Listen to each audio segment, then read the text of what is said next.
My name is Caroline Smith, 42 years old, and I never thought my past would come crashing into my life at my parents' anniversary party. But it did. I was holding a champagne glass when my daughter leaned in and whispered, "Mom, leave. Now." I thought it was a joke, until I saw who was walking up to the microphone. The man I ran from. The man who didn't know he had a daughter. What happened next? I can barely describe it, but I'll try. If stories of family, betrayal, and healing resonate with you, you're in the right place. Tell me where you're watching from, and hit subscribe if you're ready for a story that just might stay with you. I was holding a champagne flute, but I couldn't feel my fingers. The glass was trembling ever so slightly, the way leaves shiver before a thunderstorm. Around me, everything sparkled. Gold table runners, fairy lights strung across the oak beams of the banquet hall, white roses climbing tall glass vases. My parents were slow dancing in the center, swaying to Nat King Cole like they were still 22. People clapped. Someone whistled. It should have been beautiful, but I couldn't breathe. My daughter, Grace, tugged my sleeve. She was 15, in a midnight blue dress I bought last week, her curls pinned up with silver combs. She leaned in, barely moving her lips. "Leave, now." Her voice was a breath. Her eyes weren't afraid. They were warning me. I followed her gaze. And that's when I saw him. He was walking up to the stage, buttoning his jacket. Calm, focused, like a man who had rehearsed his speech 100 times. And every time, I hadn't been in the audience. I couldn't hear what the MC was saying anymore. My ears filled with that terrible, hollow silence, the kind you get right before a car crash. I hadn't seen that face in over 16 years, and still, every cell in my body remembered.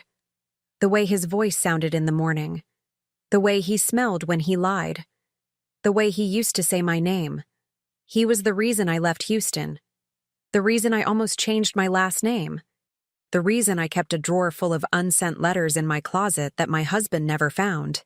And now he was walking toward a microphone at my parents' anniversary party. I couldn't move, but Grace tugged again. "Mom, please." And that's when the room started to spin.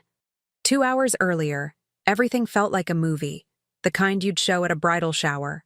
Soft lighting, violins, laughter echoing off crystal chandeliers. I had flown in from Austin just for the event, dragging Grace with me even though she had a debate tournament she wanted to go to instead. "You'll survive one weekend," I'd told her, brushing her cheek with my thumb. "It's their 50th. They didn't even come to my birthday last year," she mumbled. But she packed the dress anyway. I hadn't been back in Houston for years. It used to be my whole world. And now, the roads felt unfamiliar. Even the trees lining my parents' street looked different. More hollow, less green. Mom greeted me at the door with a lipstick-stained cheek and a strong vodka smell disguised by Chanel No. 5. Dad gave me one of his 2 firm hugs, like he was trying to make up for all the ones he forgot when I was young. The house was already half empty by then. Most of the family had gone ahead to the banquet hall. We were just picking up some gifts and grabbing a family photo my mom insisted we bring. Grace wandered into the kitchen and found the same spot she used to sit in as a toddler, next to the fridge, where the sun hit her curls just right. "Smells weird," she said. "Smells like my childhood," I replied. She looked at me. Was it a good one? I smiled, but I didn't answer. We arrived at the venue fashionably late. My brother Marcus had already taken over the role of MC, cracking jokes and making the cousins laugh. He looked happy. He always did. He had stayed. I had left. I wondered, as I watched him clink his wine glass and raise a toast, what stories he kept hidden under that sharp navy suit. "Come on, Caroline," my mom whispered, tugging me toward a group of old family friends. "You remember Mrs. Hallman, don't you?" I nodded politely.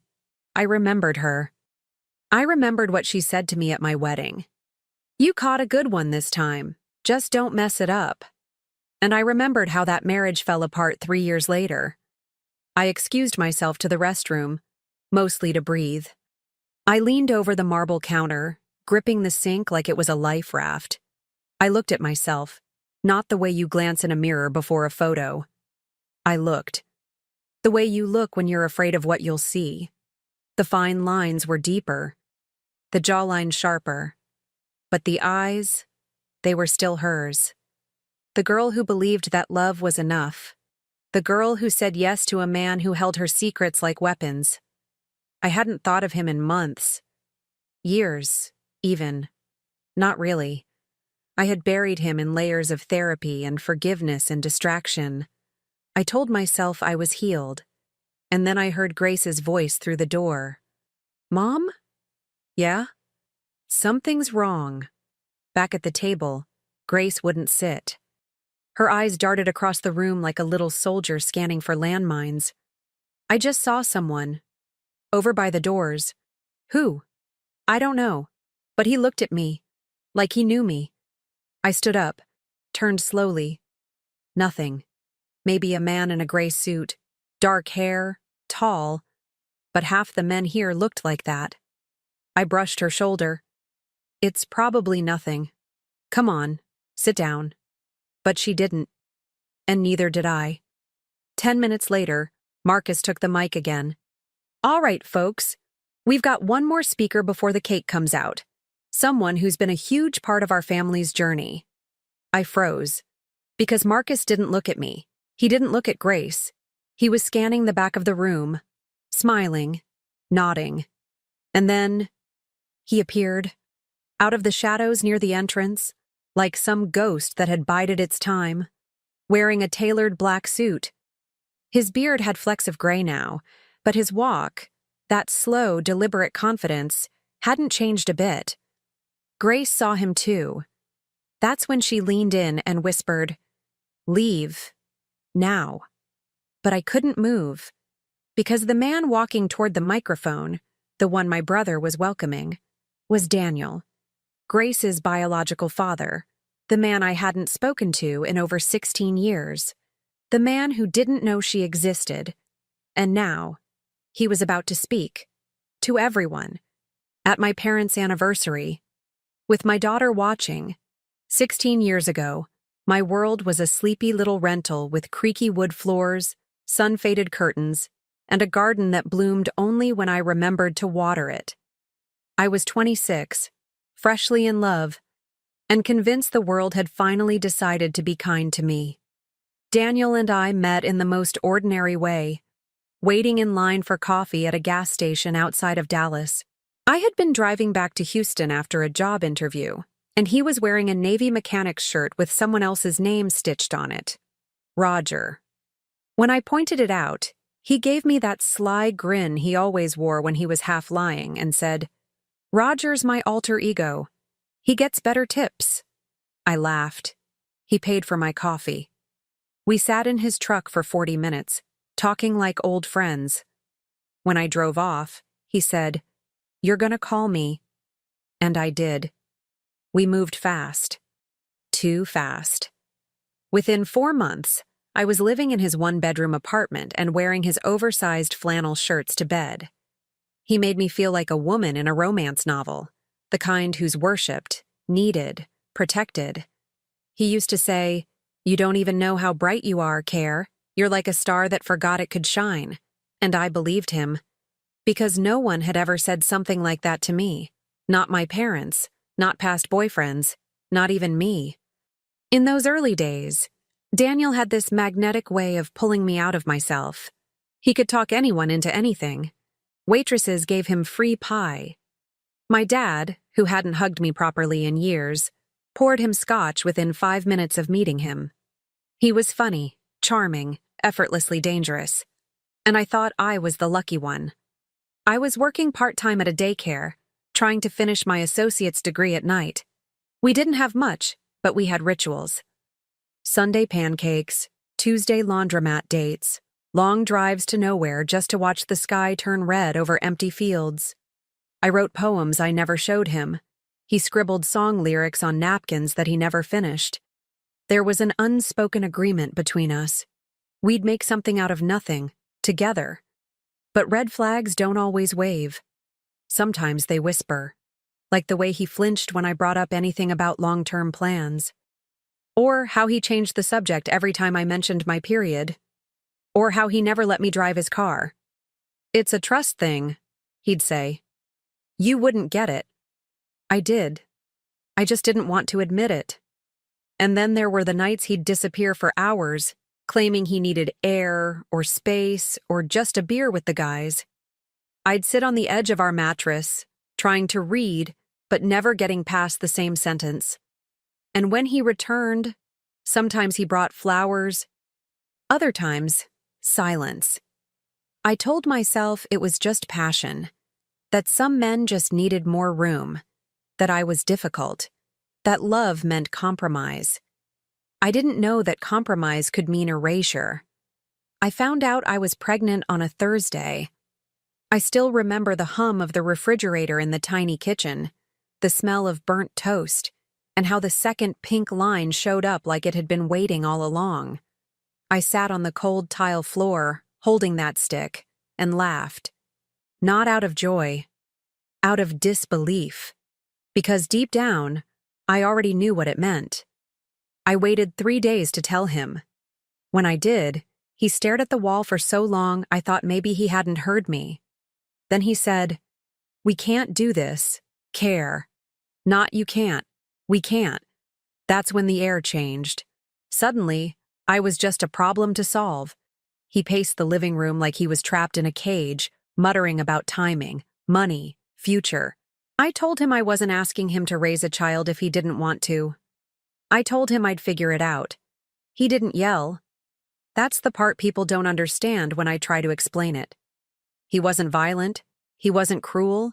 He was cold. I'd take shouting over that kind of coldness any day. Within a week, he was gone. The flannels stayed. The music stopped, and I was alone. I moved back in with my parents for a while, swallowed my pride like a bitter pill. They didn't say much, just offered tight-lipped support and told the neighbors I was starting fresh. Grace was born in the spring, a quiet baby, full head of dark curls, eyes too wide for her little face. She barely cried, just watched everything, like she'd been here before. I didn't put Daniel's name on the birth certificate.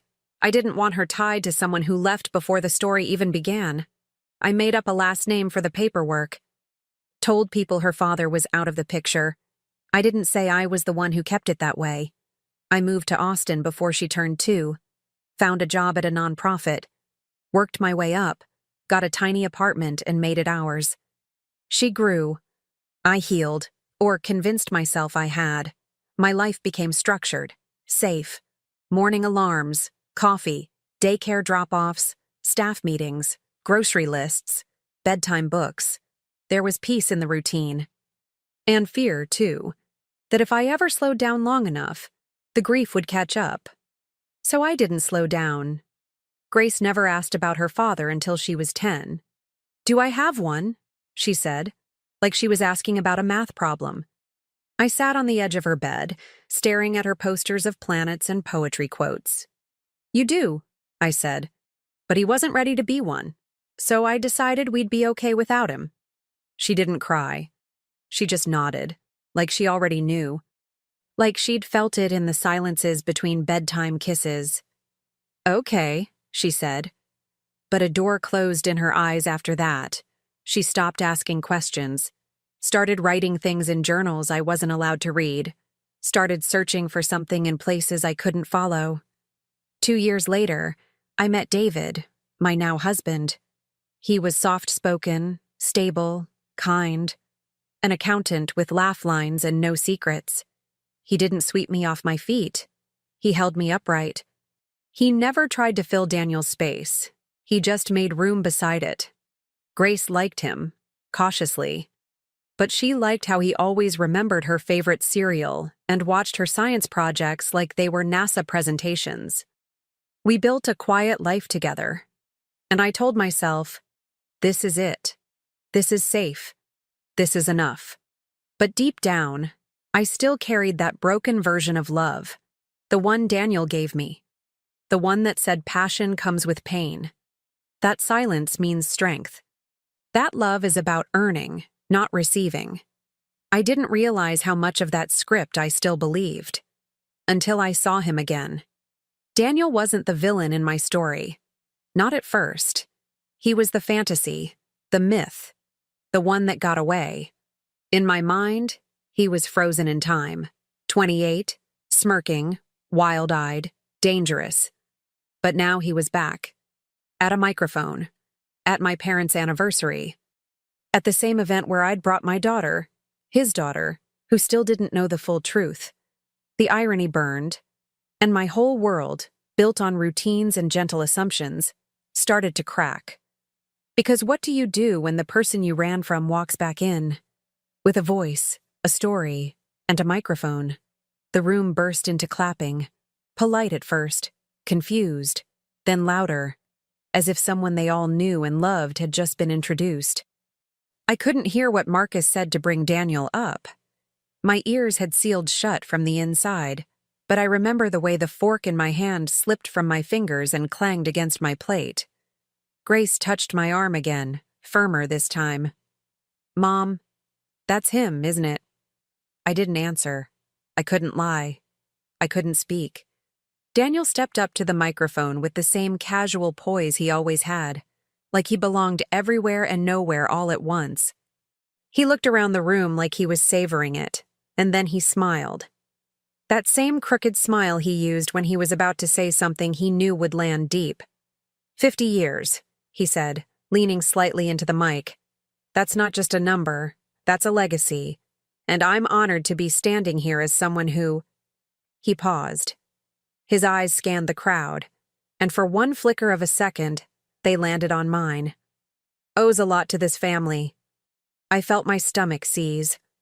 He began telling stories about my dad, about growing up around the neighborhood, about football games and late nights and how my parents once let him crash on their couch when he had nowhere else to go. Laughter. More clapping. My mother was smiling. My father was nodding. They invited him. They knew. They had brought him here.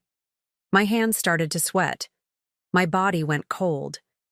I felt like I had been dropped into a slow-motion nightmare. My parents, the people who helped me rebuild after he vanished, had allowed him to step back into our lives, like a guest of honor. I stood up. The chair scraped too loudly behind me. Heads turned. Grace rose too, panic rising in her eyes. I grabbed her wrist. "We're leaving." "Wait, Mom." But I was already moving. Out of the banquet hall. Into the hallway. Away from the stage and the spotlight, and the man who once shattered me from the inside out. In the bathroom, I collapsed onto the marble counter. My body wasn't mine. My reflection wasn't mine. I saw a woman who had stitched herself together so carefully, unraveling. Grace followed me in. Was that him? I turned slowly. My face must have told her everything. Her voice shook. "Is he my father?" The silence between us wasn't just silence. It was a wall falling, brick by brick. Everything I had protected her from, every omitted truth, every careful deflection, came crumbling down in that single question. "Yes," I whispered. "His name is Daniel." She didn't speak, just blinked fast like she was trying to wake up from something. "I didn't tell you," I said, "because I thought it would protect you. I thought he was gone. I didn't think he'd ever show up again." Her lips quivered, but she didn't cry. She was stronger than me. She always had been. Did he know about me? I shook my head. No. I never told him. I didn't want to give him the chance to hurt you. That was the moment she stepped back from me. Just an inch. But it felt like a mile. And in that space, my chest caved in. I couldn't drive. I handed Grace the keys. We didn't speak on the ride back to the hotel. The silence was heavy, thick with questions I wasn't ready to answer. My phone buzzed endlessly. Calls from my mother, texts from my brother, even a voicemail from a number I hadn't saved but somehow recognized. Daniel.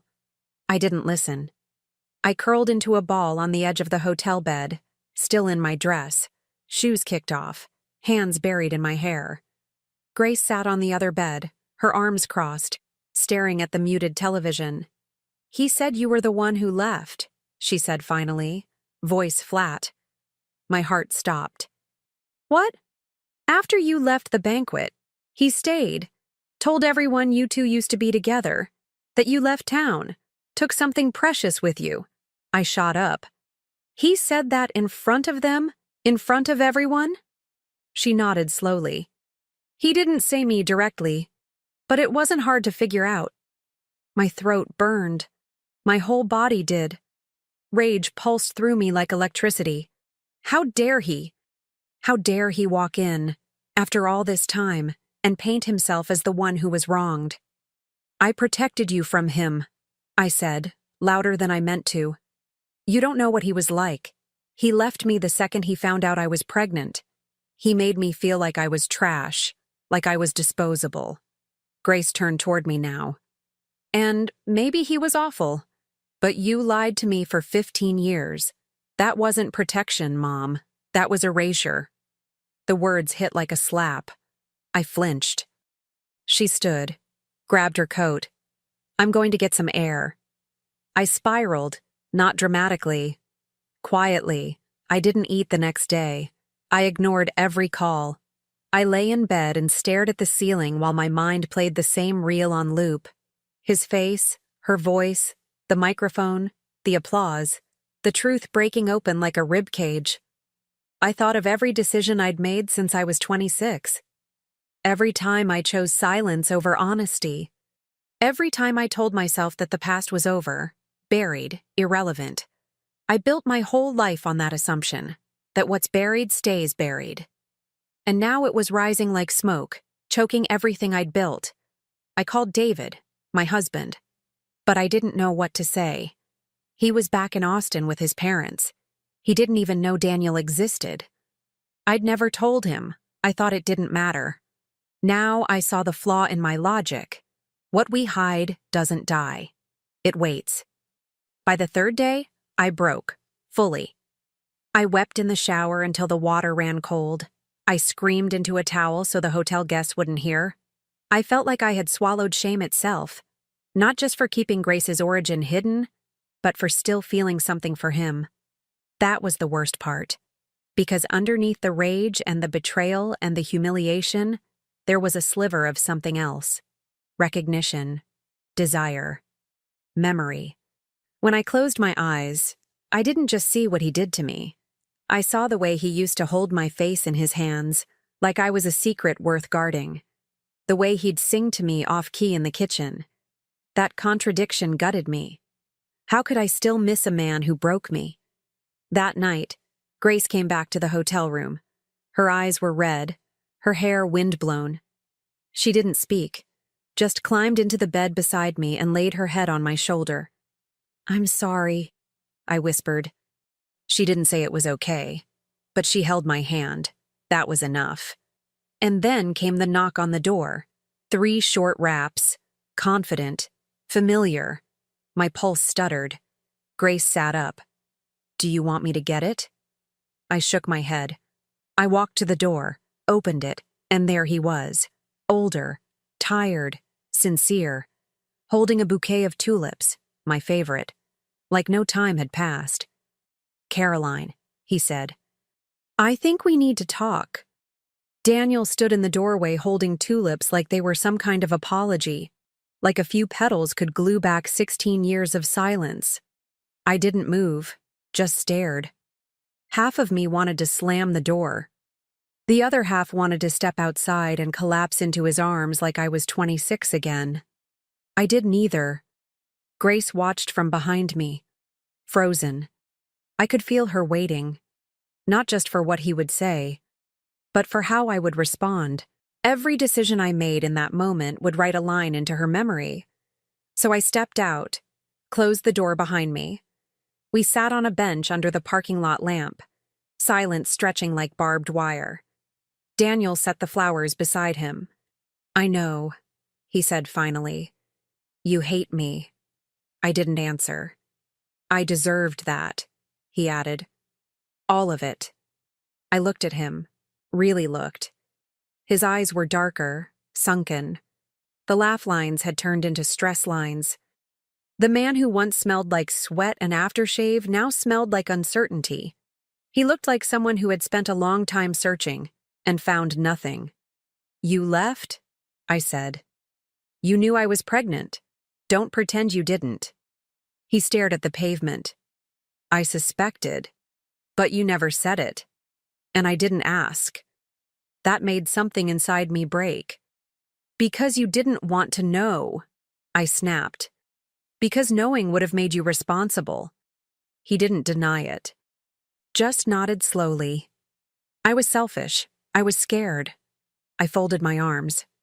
"You had 16 years to come back." "I thought about it," he said. "But I told myself I wasn't wanted. I didn't want to make things worse." I stood. "You are worse. You being here now is worse."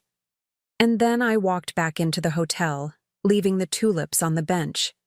I wish I could say that confrontation made me stronger. It didn't. It unmoored me. In the weeks that followed, I drifted through life like I was underwater. At work, I stared at spreadsheets without processing them. I burned dinner twice. Missed Grace's choir performance. David noticed something was off, but I told him it was just stress. He believed me, or at least pretended to. I couldn't bring myself to tell him about Daniel, about the past, about the party. I'd built our life on omission, and now I didn't know how to undo it without pulling the whole house down. Grace withdrew too. She stopped saying goodnight, ate dinner in silence. I caught her texting late at night, crying softly under her covers when she thought I couldn't hear. We were both unspooling in our own private ways. The distance between us grew like fog. I'd reach out and find nothing but air. I made bad decisions. I drank too much one weekend and sent Daniel an email I barely remember writing. It said something like, "What do you want from me?" and "Why now?" and "Leave us alone." He never replied. A week later, I did something worse. I drove past his apartment, sat in the parking lot, just stared at the building like it held some answer I didn't have the courage to ask for. I started missing meetings, ignoring texts. My boss gave me a warning. David asked if I was cheating. "No," I said honestly, because I wasn't cheating with my body, just with my memory. Rock bottom came quietly. One Tuesday morning, I forgot Grace's dentist appointment. When she got home from school, she tossed the reminder card on the table. "You don't see me?" she said. I wanted to tell her I did, that I saw every ache, every fracture, that I had no idea how to hold both her pain and my own. But instead, I broke. I collapsed to the kitchen floor, sobbing so hard I couldn't breathe. My daughter knelt beside me, afraid and uncertain. And that's when I knew I couldn't keep pretending I was okay. Therapy started the following week. Not the Zoom kind. I walked into an actual office, lavender walls, tissues on the side table, soft-spoken woman with wire-frame glasses who looked like she knew how to keep secrets. Her name was Dr. Emery. The first session, I just cried. Didn't speak. Just sat on her couch clutching a crumpled tissue while shame poured out in gasps. The second session, I told her about Daniel, about the silence, the anniversary, the tulips. "Do you still love him?" she asked gently. I looked away. "No," but my voice cracked. And that was the real answer. We talked for weeks, about identity, about motherhood, about the guilt of surviving something that didn't leave a bruise but still left a scar. She helped me see that I had never really healed. I had just outrun the pain long enough to call it peace. She said I built a life next to the wound, not through it. And now the wound had surfaced, demanding to be seen. She also asked something I didn't expect. What did loving Daniel give you that no one else has? I didn't know how to answer, because part of me still remembered that version of myself. The one who laughed louder, dreamed bigger, believed in wild love. The one who vanished the moment he left. I wasn't mourning him. I was mourning her. I started journaling again. Not the neat kind, the raw, messy, unfiltered kind. Pages full of scribbled rage and quiet grief. I wrote letters I never sent. 1 to Daniel, 3 to Grace, 1 to my mother, though I never planned to speak to her again. That was the sacrifice. My parents had invited him, without telling me, without warning me. My mother sent a message saying, "We thought enough time had passed. He just wanted to say a few words. We didn't think it would hurt." I never responded. I deleted her number, because sometimes peace means closing a door without explaining why. One Saturday afternoon, I sat with Grace at the kitchen table. I pushed a notebook toward her. "I wrote some things," I said, "about what happened, about him. You don't have to read it now. But when you're ready." She flipped through a few pages, didn't speak, then looked up. "Did you ever love him?" "I thought I did," I said. "I think I loved the idea of him, and I think part of me still holds on to that idea. But I don't want to anymore." She nodded. "Did you love me?" That question sliced straight through me. "From the second I knew you existed," I said, "even when I didn't know how to show it right. Even when I was scared. You've always been the only thing I got right." She reached across the table and squeezed my hand. It wasn't a full forgiveness, but it was a start. That night, I went for a walk. It was cold, the kind of air that makes your skin sting and your heart feel clear. I passed a bookstore and saw a man reading on a bench outside. For a moment, I thought it was Daniel. It wasn't, but my heart didn't leap. It didn't ache. It just noticed and kept walking. That's when I realized I didn't want the version of me that was in love with him. I wanted the version of me that survived it. The next morning, a letter arrived in the mail. From Daniel. 3 pages. Handwritten. It started with, "I've spent most of my life running from consequences, but I won't run from this." He said he wanted to meet Grace, only if she wanted. Said he respected whatever decision we made. Said he understood now that silence was violence too. And at the bottom of the 3rd page, he wrote, "You were never disposable. I was." I folded the letter, didn't cry, and then I placed it in the drawer with my journals. I wasn't ready to respond, but for the first time, I wasn't angry about it.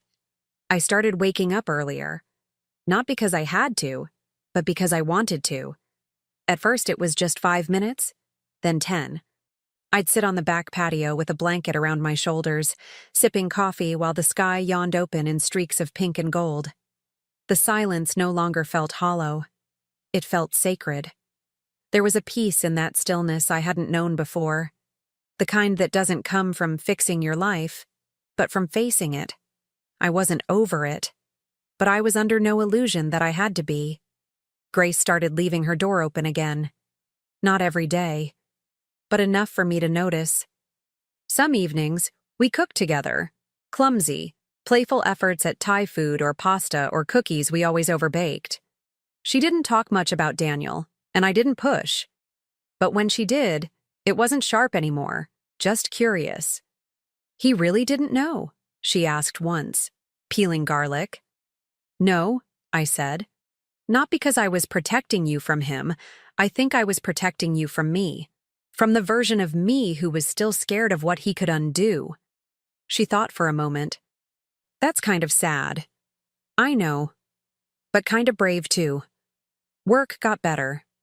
I met with my director and told her I needed a change, not a break, a realignment. I didn't want to hide behind spreadsheets anymore. I pitched a new program, a mentorship initiative for young single mothers, built from my own story but shaped for theirs. She said yes. I hired 2 interns, gave a talk at a local high school. And for the first time in years, I felt like I wasn't just surviving my past, I was repurposing it. People say growth is a straight line, but it's not. It's a spiral staircase. You pass the same points again and again: grief, guilt, fear, but each time, you're a little higher, a little steadier. One morning, I passed Daniel's letter again while cleaning. I read it slowly, without shaking this time. Grace hadn't brought him up again, and I hadn't replied. But I knew we were circling something neither of us could avoid forever. David came back from a business trip one evening and sat me down. He looked nervous. "I feel like I don't know what's happening," he said.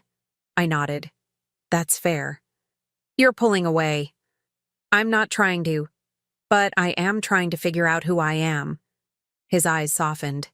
"Do you still want to be with me?" That question should have been easier. I swallowed. Yes. But not in the way we were. I told him everything. About Daniel. About the anniversary. About the years of silence and the letters I wrote and never sent. His face didn't crumble. It didn't harden. He just breathed. "Thank you for telling me," he said. And that's how I knew. He was good, gentle, kind, and I had outgrown what we had. So I made the hardest call of all. I moved out. Not because of Daniel, not because of a fight. Because sometimes the bravest thing you can do is choose a life that fits who you're becoming, not who you used to be. We split quietly. Grace stayed with me. David and I hugged in the driveway and didn't speak for a while after that. Some losses don't need a villain, just the truth. Spring arrived with a warm breeze and new rituals. Grace started therapy on her own. Said she wanted to understand her story better before deciding what role Daniel should play in it. I respected that. I kept writing. Journals, letters, a few blog posts that a friend encouraged me to share. To my surprise, they resonated. Women wrote in from cities I'd never visited. They said things like, "I thought I was the only one who ran," or, "Thank you for making me feel seen." One email said, "I didn't get to choose my ending, but maybe I can choose my beginning." That one made me cry. And then came the art show. Grace's school was hosting a community exhibit. She submitted a painting, abstract swirls of blue and violet with a broken circle in the center. She called it Unfinished Father. When I saw the title card, I froze. She hadn't told me, but she didn't have to. That painting said more than words ever could. The exhibit had more people than expected: parents, students, teachers, and one person I hadn't anticipated: Daniel. He stood in the corner, hands in his pockets, eyes on Grace's painting. He didn't see me at first, but I saw him, and I saw the way his jaw tensed, the way his eyes glistened, the way his entire posture folded in, as if he were trying to make himself smaller than the story demanded. He turned, our eyes met. We didn't speak, just nodded. Later, Grace told me she saw him too. "I didn't talk to him," she said. "I'm not ready." "That's okay," I replied. Neither is he. Weeks passed. I started running in the mornings, joined a small local yoga class where no one knew my past, bought fresh flowers for my apartment every Sunday, yellow tulips, mostly, not because of him, because they reminded me that things can bloom more than once. One night, Grace and I sat on the couch with tea. She looked older lately. Not in her face, in her soul. "Do you think people can change?" she asked. "I think people can," I said. "But not everyone does." She nodded. "Do you think he wants to?" I paused. "I think he wishes he never had to." She looked out the window, thoughtful. "Maybe one day," she said, "I'll let him see the painting." That's when I knew she wasn't broken. She was becoming. And then came the email. Subject line: "A panel invitation. Stories we carry." It was from a local women's organization hosting a live event on motherhood, forgiveness, and family. They had read one of my blog posts, asked if I'd join the panel, share my story, I froze. My gut reaction was no, too raw, too public, too soon. But I sat with it, read the message again, and I realized I wasn't afraid of being seen. I was afraid of being misunderstood. But maybe, just maybe, telling the truth would free me, not haunt me. So I said yes. A week before the event, Grace found me on the balcony. She handed me something, folded, delicate. It was her own letter. To Daniel. I don't want to send it yet, she said, but I want him to hear it. Someday. I held her. Not tightly. Just enough. Whenever you're ready, I whispered. On your terms. That night, I stood in front of the mirror wearing a navy dress I hadn't worn since I was 30, my hair up, my eyes steady. I didn't look like the woman who ran away. I looked like the woman who stayed, with herself, with the pain, with the truth. And as I stepped onto that stage, Mike clipped to my collar, heart pulsing in my throat. I didn't know Daniel was in the crowd, but I would soon, and everything was about to shift again. The event hall was warm with the hum of quiet conversations, glasses clinking, and the low murmur of music. The stage lights glowed amber. I stood behind the curtain, fingers grazing the folded edge of my note cards, though I already knew I wouldn't use them. 3 panelists spoke before me, each with their own stories of motherhood, heartbreak, redemption. I listened, but not with my ears. My heart was tuned elsewhere. The air was different, pressurized. I knew he was here, and I didn't need confirmation. When my name was called, I stepped into the light. I didn't stumble. I didn't shake. I stood at the edge of the stage like I'd spent my whole life preparing for that one moment, not to speak to the crowd, but to reclaim myself in front of him. Hi, I'm Caroline, I said, voice clear. I used to believe silence was safety, that if you never told the truth, you couldn't lose anything. A hush settled over the room. But I learned that silence can become its own betrayal, that not speaking doesn't protect the people you love. It just delays the pain. I spoke about becoming a mother, about fear, about hiding, about how love can fracture, and how we sometimes survive despite what breaks us, not because of who held us together. I didn't mention Daniel by name, but I saw his shoulders tighten in the 3rd row, his hands folded in his lap, white-knuckled, his eyes locked on mine, never once turning away. When I finished, the audience clapped, warm, respectful, but I didn't hear it. My ears were full of the heartbeat in my chest. My body was moving on muscle memory, walking off stage, smiling, nodding. And then I saw him standing by the far exit, waiting. I slipped out the side door and into the quiet of the courtyard. The air was cool, jasmine-scented, soft with spring. I didn't have to wait long. His footsteps crunched the gravel behind me. I was hoping I'd see you tonight, he said, gently. I turned. Daniel stood beneath a copper lantern, hands tucked into the pockets of a dark gray coat. He looked older under the outdoor light, not just in years, in weight. Like life had pressed against him in ways even charm couldn't carry. You didn't reach out, he said. After the letter. I didn't need to, I replied. It said everything. He looked down, then back at me. You were incredible in there. Brave. Honest. I nodded. I didn't say everything. He took a step forward. Then maybe now's the time. No, I said calmly. This isn't your time. Silence. His breath caught. He nodded again, but slower. That's fair. I studied him. The lines around his eyes. The way he shifted on his feet like a boy being scolded, not a man confronting consequence. And in that moment, I didn't feel anger. I didn't feel fire. I felt clarity. I was taller than him, not physically, but spiritually. I had climbed something he had avoided, and now all that remained was the truth.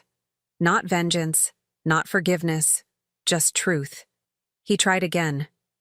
Grace. She's beautiful. She looks like you, and she doesn't need your compliments, I said. She needs time, space, and the freedom to decide who you'll be in her story. He flinched, like I'd taken the air from his lungs. I was young, he whispered. I didn't know how to love, but I want to now. I want to be something for her. She's not a project, I said.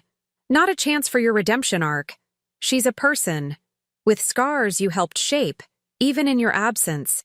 He nodded slowly, eyes glassy. I know, he said. I think about it every day. I stepped forward, not with aggression, but with gravity. And then I said it. The one line I'd carried for 16 years. The one that would shatter him without ever raising my voice. You didn't lose me because you left. You lost me because when you had the chance to stay, you didn't even look back. He froze. Still. Silent. No defense. No deflection. Just the echo of his own past swallowing him whole. He sat down on a bench, slowly, like his legs couldn't hold him anymore. His hands covered his face, not sobbing, just still. And that was the mirror. That was the reflection of what he could have been. A partner, a father, a man who stood tall in hard moments instead of disappearing through them. I didn't say another word. I left him there. Not because I was angry, but because I was done. I walked home that night with a kind of peace I hadn't known existed. Not triumph, not closure, just space. Room for new breath. Grace was already asleep when I got in. But on her nightstand sat the folded letter, the one she wrote to him. Still unopened. Still hers. And I knew then, whatever happens next will be on her terms. Not mine. Not his. Sometimes, you don't need revenge. You just need to outgrow the version of yourself that needed them in the first place. And let them watch. It's been 8 months since the panel. Since that night under the copper lantern when Daniel finally saw the mirror. He never wrote again. Never pushed. Never chased what wasn't ready. And for that alone, I found a trace of respect. Grace started her final year of high school last month. She dyed the tips of her hair lavender and said she might want to study psychology. Because people are weird and beautiful and broken all at once. I told her that sounded just about perfect. Some nights, we sit on the couch with our teas, feet tucked under blankets, and she'll ask about things from my past. But now it's different. There's no sharp edge, just curiosity, connection. Sometimes she talks about the letter. Says she's not sure if she'll ever send it. I told her she doesn't have to. Not all healing needs a witness. I moved into a small house near Zilker Park. 1 story, wide porch, light blue shutters. There's a cherry tree out front that bursts with blossoms every spring like it's showing off for no one. I painted my office soft green. It smells like lavender and fresh paper. I still work at the nonprofit, but the mentorship program I created has grown. It now serves over 50 young women each year. I teach a workshop once a month called Rebuilding from the Inside. And every time I look into the eyes of those girls, raw, searching, scared, I see the version of me who once sat on a tile floor with a pregnancy test in her hand and no one to call. Now she's someone other people call. That's the full circle part. I started dating again, too. Nothing dramatic, no whirlwind, no grand declarations, just quiet mornings and laughter over takeout and long walks that don't require explanations. His name is Marcus, not my brother.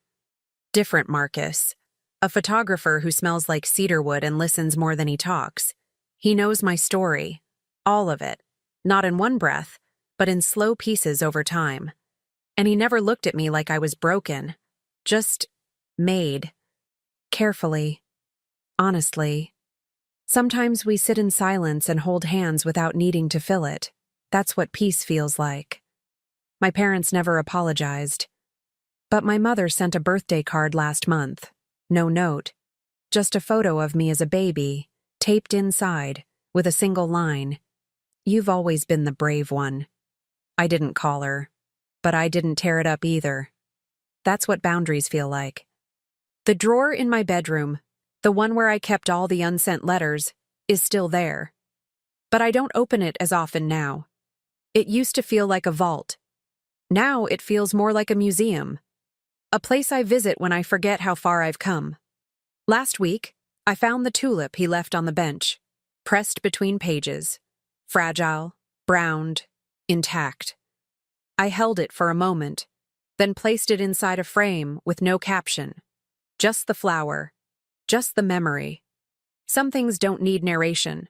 One evening, Grace asked me if I remembered what Daniel said on stage that night. I told her I didn't. Not really. I was too consumed by the shock. But I remember the feeling. That sense of reality bending, like the universe had cracked open.